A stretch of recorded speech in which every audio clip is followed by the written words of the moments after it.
Whitlock. Ideally, do you think he'll stay there, or do you think it's the good move to stay there? I think he should stay there. And I think if he sits back and really evaluates who he really is, again, he's Batman. And he doesn't need, even going down to Miami with Bosh and Wade, there was a process. There was a whole getting to know each other and figuring it out, and it was very painful.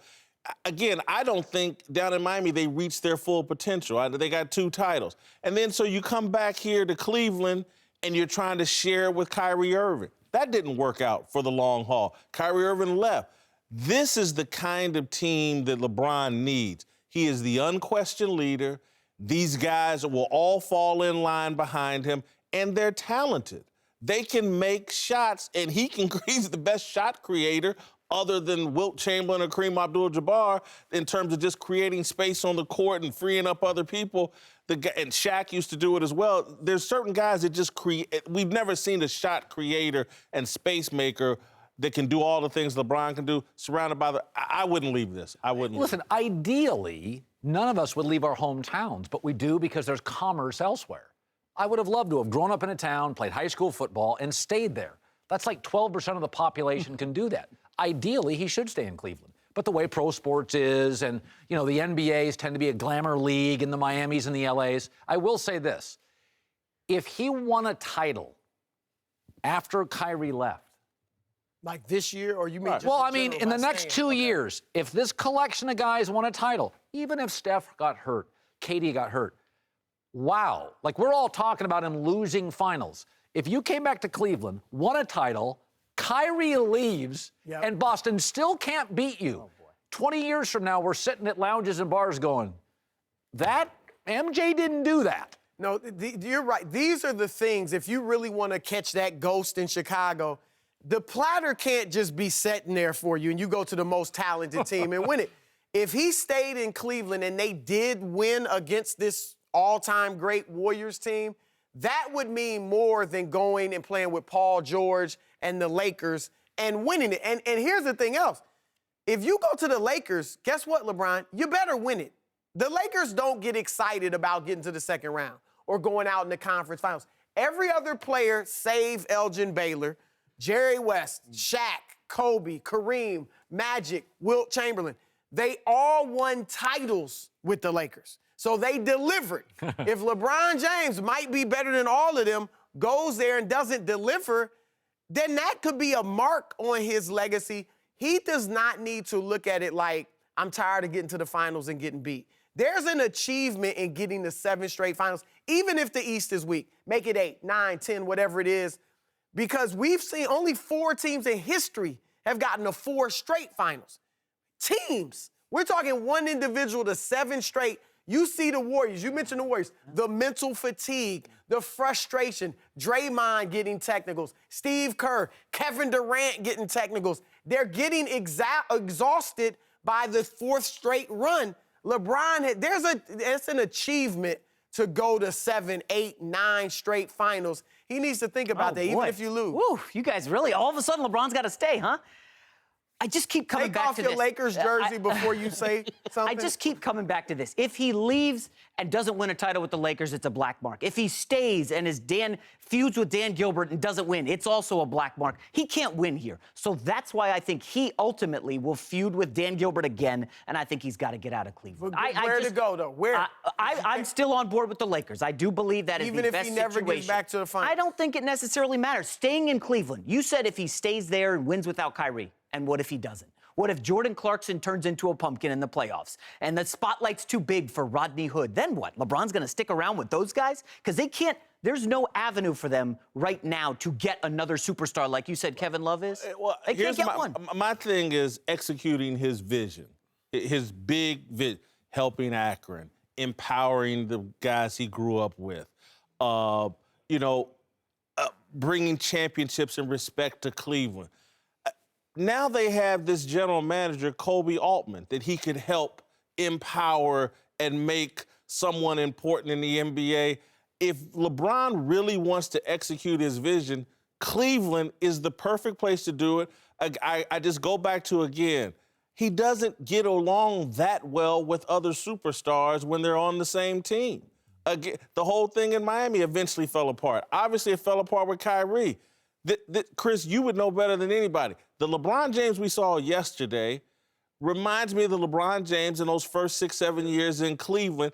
And to me, even though he didn't win titles, the happiest LeBron was when he was playing with his guys in Cleveland and they were taking fake You know pictures. what else? Those were very good Cleveland teams. They won 66 games and then 61. There was a big three in Boston that was great. Right. All right. There was an Orlando team with Dwight Howard and a bunch of shooters that was really. There's nobody like that in the East to stop them from getting to the finals. So I'm with. Look, I will say this. LeBron should see if this team is close. Right. We think they're close. If they go to the finals and lose to Golden State and say a good 6-game series, that's close enough. Because remember, you're going to get a top pick. Who knows who that top 5 or 7 pick could be? And then you might be able to get other players. If they're close, I think you should stay. If they get blown away again, just remember the guy you always compare LeBron to, Magic Johnson, is sitting over here as an big dog, has a partial owner with the Dodgers. If that's LeBron's next phase, as you like to say, go into moguldom, right? At the end of his career, the Lakers is the place. He's doing pretty well. He's doing all right. He's doing all right in Akron. Cowherd, obvious question. Prisoner of the moment, are we all? Are the Cavaliers a threat to the Golden State Warriors? No, but they're closer. And to me, when you're going up against the dynasty, be close. And Steph has an injury history. KD has an injury history. There is no question, offensively, separated from Boston. I mean, they got 7 guys on this team now. Jeff Green, Kyle Korver, Rodney Hood, George Hill, LeBron James, Kevin Love. They can score 20. They have 7 guys that can do that. I don't think Boston does. And I think they've closed the gap on Golden State. And the thing is, LeBron just has to believe we're close. Yeah. LeBron doesn't have to think we're favorites. LeBron, before that trading deadline Wednesday, didn't feel we're close. So it was the disengaged LeBron. When I watched that yesterday, I'm like, oh, he's all in. So do I think they're a threat to win the championship? No. But if you're closing the gap, cross your fingers, those Golden State Stars have a history of getting injured. I'm prepared to look very stupid. I'm prepared to look stupid. I think they're a threat. I think they can win the championship. And I know next week I may regret these comments. They may lose 3 straight, who knows? And I'm going off one game. But yeah, and I'm just going to tell you why, because what you said, they're close. And so if they're close, I'm betting on LeBron. Because when this dude is this kind of happy and joyful and engaged, anything's a possibility. And so if I get into a series, LeBron's gonna be the best player, period, and it's not gonna be close. He's gonna be the best player. And so when I look at the way they can play defense now, and again, I know that was just one game, but they were long, they were athletic, they were quick. They just caused problems. They were pesky. That's what you need to be with Golden State. They can switch almost any screen with Golden State. They're a very good pick-and-roll team this morning. Yeah. They were an awful pick-and-roll team last week, and this is a pick-and-roll league. Yeah, look, I want to see more. I loved, obviously, what I saw last night. You couldn't help but do that. And I think, in theory, they have the pieces to be a threat to Golden State. I wouldn't call them one just yet, but in theory, look, they can defend. They've got the athleticism now to defend Golden State on the perimeter, switch, mostly everything you can with Kevin Love. But Kevin Love at center has really bothered Golden State. 24 points, 12.5 rebounds a game at the center position against the Warriors this season. So, and they will not have the star power of the Warriors. But people shouldn't be fooled into thinking, okay, Warriors have a big 4. You need at least a big 3, if not a big 4. You don't. I'm not saying, look, they've got a big 2. Kevin Love is still a perennial all-star. And if you have the right pieces that fit, and guys that know their role, understand their role, and enjoy their role, which I think they do, you might be able to compete with them because Houston has a big 2. They don't have a big 3 or 4, and they got role players that fit, and they're a threat too. I would agree with everything you guys have said. And it's not just about the new-look Cavs. There has been some slippage on the Warriors side, and everybody's watching LeBron's drama and the Rockets ascending. What we haven't seen is right now, Golden State, for the first time in the last 4 years, not top 5 in defensive efficiency. Yeah. They are, the last 3 years, they were number 1 in point differential, killing opponents, 10-plus points per game. They're now third, surprisingly. Like, it's little things, the turnovers, turning on social media and seeing everybody say you're a lock to win the title. Jeff Van Gundy announces games and calls it the Warriors' invitation. At some point, you're going to let it bother your game. You can't quantify complacency, and that's what's happening with the Warriors. Just as the Cavs get better, it's definitely tight. I would say, yes, the Cavs are a threat to the Warriors. You said something on my show today. Wade and Rose were just not players. They could say they were going to be role players. A lot of guys can say a lot. But they got $50 million in the bank or $100 million. You do get the sense with Nance, Clarkson, George Hill, Rodney Hood, they're like, oh, yeah, I'm Robin. Yep. He's the man. You know, we talked about this. Think about Isaiah Thomas, Jason. So Isaiah Thomas was coming off a year he scored 29. He didn't see himself as Robin. He's like, well, I'm a better pure shooter than LeBron. So he walks into that locker room, he's calling out Kevin Love. George Hill, who's as good as any of these players, comes in and says, oh, no, I'm Robin, and owns it. And we're all Robin, not just me. And I think that goes a long way with LeBron then saying, I want to elevate you. Your point about a big two, I disagree with. I think they have the chosen one, and that's enough. And everybody you else. don't even think Love is a legit second star? I think he somewhat, but I think he needs to fall right in line with George Hill and everybody else. They have Batman.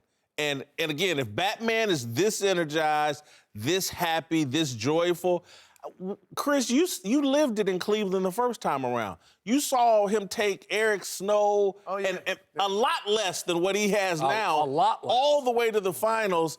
I was going to say, this team is different because those teams were great defense, limited offense. This team has offensive potential and defensive potential, but it is similar. I'll say this, too. Golden State, the 2 times they won the title, they had very easy roads through the West because everybody was banged up, right? The one time they lost to Cleveland, they had a hellacious time just getting out of the West because it was 3-1 OKC. down to OKC. I think second round, if they meet OKC, I don't know if Minnesota can give them a battle, but OKC can make it not only a tough series physically, but emotionally. Kevin Durant back in Oklahoma, Russ Westbrook. Then you get in the finals and you got to face Houston, who could make it tough.